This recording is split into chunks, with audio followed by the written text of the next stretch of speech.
para quienes hemos pasado buena parte de nuestra vida temiendo perder la libertad a manos de matones y tiranos, como la tienen perdida hoy 3 naciones latinoamericanas, y para quienes viven hoy en países que están en peligro de perderla, la libertad, como debe ser, se convierte en el valor supremo, el más importante, por el que debemos estar dispuestos a dar hasta la vida. La libertad, como la historia nos enseña, es una causa que merece la pena. Para hablar sobre los desafíos de Iberoamérica y el futuro de la democracia liberal y el capitalismo desde una visión intelectual global comprometida y desde una plataforma como la que ofrece la Fundación Internacional para la Libertad, tengo el privilegio de presentarles a Álvaro Vargas Llosa, escritor, periodista y conferencista internacional, graduado de London School of Economics con una maestría en Value Investing en Teoría del Ciclo Económico en OMA. Dirigió el Center of Global Prosperity del Independent Institute en Washington. Ha ejercido el periodismo escrito, televisivo y radial en 2 continentes. Fue corresponsal en diversos medios del mundo hispanohablante y dirigió las páginas editoriales del Nuevo Herald de Miami. Álvaro Vargas Llosa es muchas cosas buenas, pero en especial es un intelectual de talla global, comprometido con los valores de la libertad y dispuesto siempre a dar la cara, poner el pecho y arriesgar la vida por la democracia y la libertad de su país y de Iberoamérica. Álvaro, bienvenido a Razón de Estado. Es un gusto saludarte en Madrid y gracias por la hospitalidad en tu casa. Y gracias por esa introducción tan amable y generosa. Nos conocimos en los 80s, tú y yo en nuestros 25 años, con el pelo muy negro, por cierto. Dirigías Planeta 3, aquel gran programa de televisión, y me hiciste una de las primeras entrevistas de televisión que hice. Han pasado muchas cosas desde aquel día. Todo lo que ha pasado, bueno, se acabó el siglo XX, se acabó con la derrota de la Unión Soviética, el derrumbe de la Unión Soviética, el muro de Berlín, con el triunfo en el occidente, digamos, de la causa de la libertad, quizá no un triunfo completo y total, pero un triunfo de todas formas, con una América Latina que hizo una transición significativa, por lo menos durante una etapa, hacia, en fin, por lo menos el crecimiento de la clase media, unas oportunidades de prosperidad para un número importante de latinoamericanos que no habían siquiera soñado con esa posibilidad. Y después de todo eso, bueno, un mundo más complejo en el que entramos ahora, polarizado, con populismos de izquierda y derecha dando vueltas por ahí. Pero en fin, han pasado muchas cosas. Así es, por eso el tema de esta entrevista, Álvaro, es la fundación que preside tu padre, la Fundación Internacional para la Libertad, que en estos días cumplió 20 años y es lo que estamos celebrando. ¿Cómo y por qué nace la FIL? Nace con la idea originalmente de ser una sombrilla que agrupe a otras instituciones del mundo de la causa de la libertad que estaban como dispersas por ahí, sin una conexión unas con otras, sin combinarse, sin aunar esfuerzos.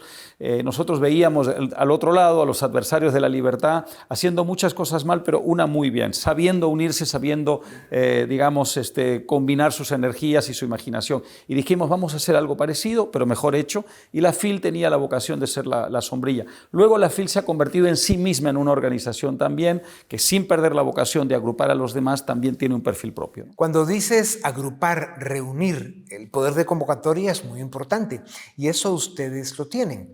Tu energía, tu liderazgo, obviamente la historia y el prestigio de tu padre y Gerardo Bongiovanni, que es una fuerza de la naturaleza, pues forman un trío galáctico que hace milagros y han logrado organizar reuniones con mucha potencia iberoamericana. Y queríamos y seguimos queriendo hacer algo muy importante, Dionisio, que creo que no se había hecho, por lo menos no en nuestro mundo. Queríamos que pudiéramos reunir a gente del mundo intelectual y de la academia, con gente del mundo de la empresa y de los negocios y gente del mundo político. Esos 3 órdenes estaban muy disociados unos de otros. Los intelectuales mirando al mundo de la empresa con desconfianza, la gente del mundo de la empresa mirando a los intelectuales como gente que habla mucho pero no hace nada, la gente digamos, del mundo de la política mirando a ambos con un poco de desconfianza porque piensa que quieren influir demasiado en ellos, los demás mirando a la política como algo sucio. Decíamos, no, las tres corrientes son indispensables para una batalla en favor de la libertad.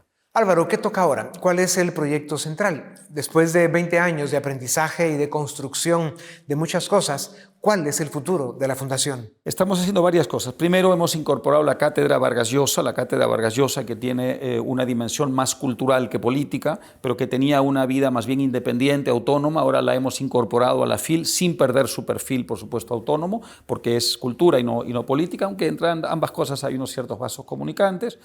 Esto es algo muy importante. Otra cosa que estamos haciendo es poniendo una pata en los Estados Unidos. Estamos abriendo oficina en Miami, estamos haciendo un enorme esfuerzo para dotar a esa presencia en Miami de una autonomía incluso financiera, de un perfil significativo, porque queremos irradiar también desde allí hacia las dos partes de las Américas, hacia la América anglosajona y del norte y hacia la América latina. Y luego tenemos otra cosa muy importante por delante. Estamos en un mundo altamente polarizado, con populismos de ambos lados cada vez más arraigados y con más fortaleza, y creemos que es hora en los próximos, digamos, 10, 15 años de dar una grandísima batalla para explicar qué cosa es el liberalismo y qué cosa no es el liberalismo y qué nos diferencia de ambos populismos. Exactamente. Cuando hablas de lo que no es el liberalismo, pues ahí está ese oscuro grupo que forman quienes se dicen de derecha, pero lo que hacen es desprestigiar los valores liberales. Ese grupo es un extravío, un despropósito, al que llaman nacionalpopulismo. Son autoritarios, normalmente corruptos, no respetan las reglas de la democracia, etc. Pero hay un monstruo mucho más grande en este momento que está destruyendo las democracias de América Latina. De México a la Argentina la han venido capturando, secuestrando y creemos que el riesgo de perder nuestras libertades por un periodo de tiempo a manos del populismo autoritario de izquierda es alto. Ese grupo de gobernantes se esconde en el Foro de Sao Paulo o el Grupo de Puebla con la complicidad del eje del mal que forman Moscú, Pekín y Teherán para desde el sur plantar cara a Estados Unidos. ¿Qué papel va a jugar la FIL en los próximos años para ser parte del esfuerzo liberal que debe ser la contraparte de ese movimiento populista que puede atrasar América Latina por décadas? Tenemos una inmensa batalla que dar país por país y por eso estamos diseñando todo un plan de acción, ya no solamente a nivel, digamos, de conjunto, sino específicamente en los países clave. México es uno de ellos, evidentemente, ahí es donde nació este grupo de Puebla, que en cierta forma es una continuidad del Foro de Sao Paulo. También estamos dando una batalla en Brasil, hemos tenido un personaje muy importante de Brasil, el juez Moro, hace pocos días, dando aquí un testimonio significativo. Queremos dar una batalla muy, digamos, frontal contra esto que ya más bien es un monstruo que está poniendo en peligro, amenazando seriamente las libertades en América Latina. Hoy una mayoría de gobiernos de América Latina están, algunos desde una versión autoritaria, otros más democrática, pero todos están muy en sintonía con ideas que habíamos creído superadas desde hace muchas décadas, ideas contra la libre empresa, ideas contra la democracia liberal, a favor de una concentración de poder político y económico desmesurada y a mi modo de ver muy malsana, y creo que tenemos que dar esa batalla una vez más, país por país y de forma conjunta, lo que no significa descuidar lo que pasa de este lado del Atlántico, donde también los populismos están renaciendo con mucha fuerza. Claro, entre algunas de las cosas que engañan en este complejo tablero geopolítico que vive América Latina están obviamente Cuba, Nicaragua y Venezuela, que son fincas personales de un grupo de sociópatas, corruptos, asesinos, que no tienen respeto alguno por el ser humano. Pero hay países como Argentina, caso paradigmático, un país gobernado por payasos populistas que han destruido lo que fue en su momento el país más rico del mundo. Argentina vive el populismo de una izquierda rancia, clientelar, corrupta, que lleva 25 años vendiéndole mentiras y trampas al pueblo argentino y siguen votando por ellos. Claro, tienen una base de votantes manipulados con programas clientelares y aunque han destruido la economía, se mantienen en el poder. ¿Cómo se explica el fenómeno argentino, cómplice importante del populismo de izquierda radical que tanto daño hace en América Latina? Creo que hay varios factores. Hablabas del tema clientelar. Hay que recordar en la etapa del kirchnerismo, la etapa anterior, digamos, ingresaron más o menos a Argentina por la venta de productos agrícolas, soja y otras cosas, más de $1 billón.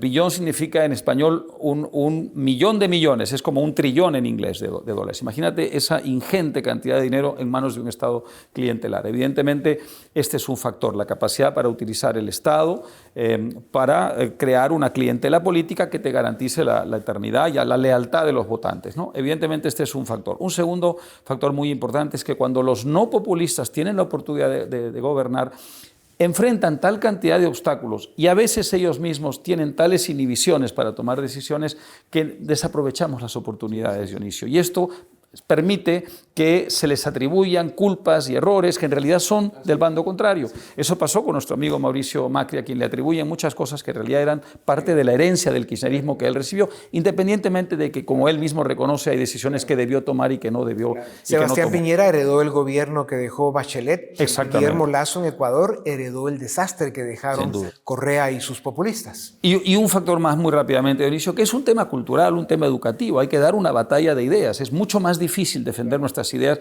que defender las otras. Las otras apelan de una manera mucho más directa al instinto humano, las nuestras pasan por la razón, y por eso creo que instituciones como esta y también la batalla que tú has dado y sigues dando es fundamental. No se acaba nunca. Es decir, esto no se resuelve en una generación. Hay que renovar constantemente la prédica de la libertad. Y a veces la gente olvida que el argumento central es que los argentinos, ahora los chilenos, lo que vivieron bolivianos y ecuatorianos cuando tuvieron populistas de izquierda, se hicieron más pobres, más subdesarrollados, con menos instituciones democráticas y menos libertades. El absurdo está en que la mentira que vende el populismo de izquierda es hábil, engañosa, y vemos pueblos eligiendo a sus verdugos. Así es. En fin, el capitalismo no es perfecto, como tampoco lo es la democracia. Requieren trabajo, sacrificios, pero se puede construir, evolucionar y alcanzar bienestar. No hay ninguna duda. Todos los ejemplos están ahí. América Latina, Chile, a pesar de todo lo que ha pasado en Chile desde 2019, desde que estalla esta rebelión contra el sistema. Al final, si tú ves, una vez aquietadas las aguas, todas las estadísticas indican Chile es hoy día un país que está bastante por delante del resto, y de hecho muchos chilenos han reaccionado ahora votando contra el proyecto de constitución, que era un proyecto abiertamente antidemocrático y populista, defendiendo, ¿qué cosa? Defendiendo en el fondo un modelo en el que ellos ven ahora muchos beneficios. Los países del sudeste asiático, ni se diga, adoptaron primero la libre empresa, luego adoptaron la democracia liberal. Los países nórdicos, que el socialismo pone como ejemplo, los países escandinavos, dicen, ahí está un socialismo que funciona. Son países capitalistas, son países absolutamente capitalistas de libre empresa, donde en determinados periodos el Estado recauda un cierto nivel de impuestos para redistribuir. Cuando se les pasa la mano, les va mal y entonces retroceden inmediatamente, ¿no? No hay un solo ejemplo en el mundo, Dionisio, para terminar con esta idea de país exitoso que no haya hecho de la libre empresa su sistema de gobierno. Álvaro, la peligrosa trampa en que está América Latina ahora, el gran desafío es que AMLO en México, Boric en Chile, Petro en Colombia y los otros populistas que están llegando al poder respeten la regla democrática, la alternancia en el poder, y que cuando llegue la siguiente elección permitan a sus pueblos elegir democráticamente. Y si pierden, que entreguen el poder. Esta será la clave del futuro de la democracia en la región. Eso es muy importante. Desgraciadamente conspira contra eso, en realidad conspiran una serie de factores. Uno de ellos es López Obrador. El país más grande de habla hispana del mundo, la segunda economía de América Latina después de Brasil. Es un país enorme, un país importante, un país umbilicalmente vinculado a Estados Unidos. Desde allí el señor López Obrador, que está erosionando las instituciones democráticas, va a tener una enorme influencia sobre el resto de América Latina, ¿no? De hecho, vimos que en Bolivia, cuando se produjo la crisis de gobierno, cuando Evo Morales realizó un fraude electoral, fue denunciado, huyó. Finalmente, ¿quién fue el que protegió a Evo Morales? Fue México. Y en cierta forma la gente de Evo, que luego se llevó las elecciones, está allí por la protección que México le dio a Evo Morales. Fue lo mismo que hizo Lula desde Brasil, con sus compinches populistas de izquierda, empezando con Chávez cuando estuvo en la presidencia durante 2 periodos. Por eso corre tanto peligro América Latina. Por eso es tan importante que la Fundación Internacional para la Libertad siga con la fuerza que tiene, con los proyectos y las ideas, haciendo cuerpo con otras organizaciones, nuestra fundación entre ellas, y que podamos enfrentar la gran amenaza contra los latinoamericanos que corren el riesgo de empobrecerse más y, peor aún, de perder sus libertades. Álvaro, hablando de la FIL, yo perdí a mi padre a los 15 años. No llegué a entender esa relación que puede tener un joven mientras va creciendo y alcanza la adultez, llegar a una edad como en la que estás tú con el pelo blanco y desarrollar una relación como la que tienes con tu padre, de amistad, de complicidad, de alianza. ¿Lo proteges sin que se dé cuenta? arman juntos proyectos con mucha potencia y eso tiene un mérito extraordinario. Digamos, no es lo común. Comparte con nosotros un poco sobre esa relación de amistad y complicidad y lo que viene para la FIL en los próximos años, que pueden ser difíciles para la América Latina. Mire, es un tema muy, muy bonito.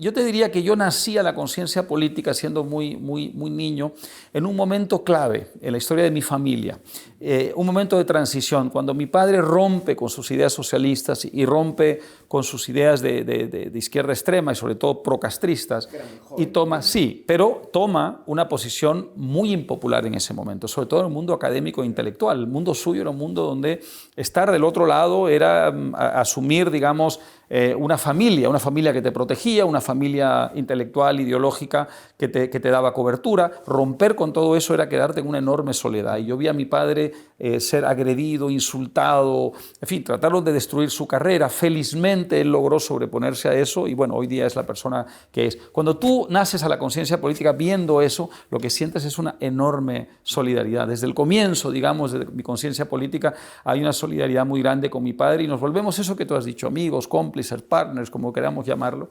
Y desde entonces hemos defendido la libertad, hemos aprendido, hemos leído los mismos libros, los hemos comentado, constantemente estamos intercambiando ideas y este proyecto nos une mucho y nos obliga a actuar como socios. Pues no sé si tú lo percibes, pero quienes tenemos el privilegio de compartir con ustedes y participar en los proyectos, vemos esa complicidad, la forma en que se apoyan uno al otro. En fin, eso hay que mantenerlo para seguir construyendo libertad.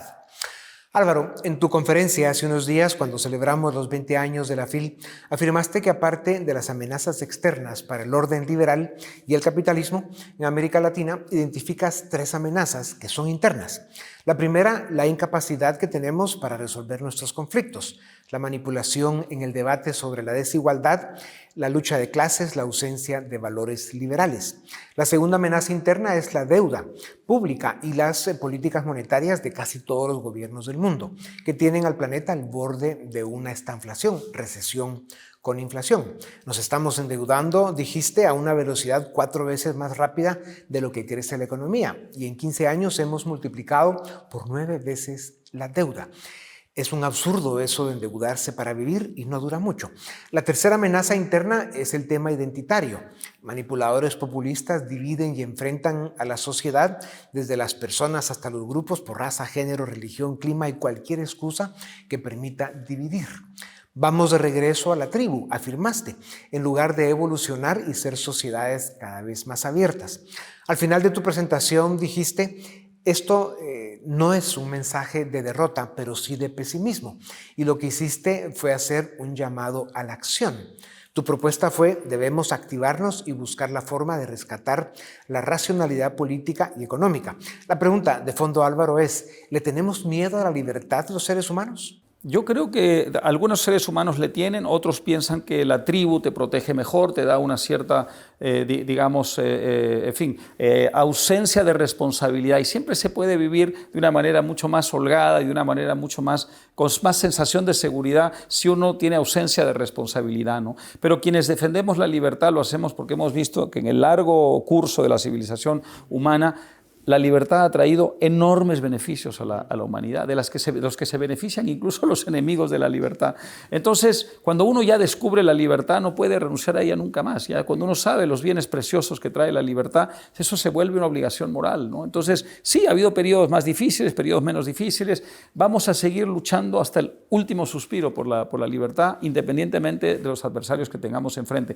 Teníamos enfrente, mencionaste esto al comienzo, a finales del siglo XX, a la Unión Soviética, al Imperio Soviético. Si hay algo que parecía un monolito inamovible era eso, Dionisio, y fue derrotado. Así que a cualquiera de estos adversarios, digamos, respeto, saber que son enemigos difíciles de combatir, pero miedo a ellos no, Álvaro, solo con el diagnóstico correcto y con un optimismo inteligente, proactivo y bien informado, volveremos a la senda de la libertad.